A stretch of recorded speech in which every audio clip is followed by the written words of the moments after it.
সুবিধা অসুবিধা যে কোনো রকমের সুবিধা অসুবিধা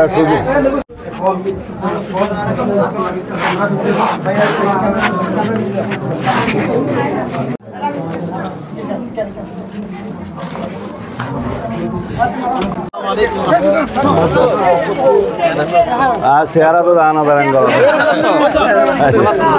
আমাকে দেখতে গিয়েছিল শিলংয়ে এবং ফিরে আসার 2-3 সপ্তাহের মধ্যেই ওয়াসিম শহীদ হয়েছে। ওয়াসিমের মৃত্যু অর্থবহ মৃত্যু।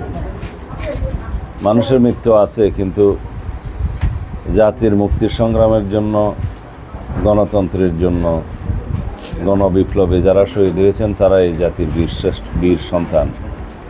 এই জাতি তাদেরকে যতদিন এই দেশ থাকবে, স্বাধীনতা থাকবে, স্মরণ রাখবে। মা বাপকে সান্ত্বনা দেওয়ার ভাষা আমার নাই, কিন্তু আমি মনে করি ওয়াসিম এই দেশের দ্বিতীয় শহীদ, এই দেশের গণবিপ্লবে। প্রথম শহীদ রংপুরের সাইদ।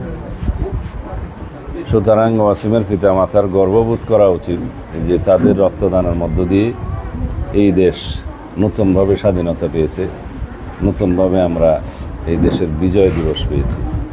সুতরাং আমরা সবাই এক একজন ওয়াসিমের সেই চেতনাকে ধারণ করে বাংলাদেশের প্রকৃত গণতান্ত্রিক মর্যাদা ফিরিয়ে আনবো ইনশাআল্লাহ, এবং বাংলাদেশের স্বাধীনতা, সার্বভৌমত্ব, গণতন্ত্রকে আমরা সুসংহত রাখবার চেষ্টা করব।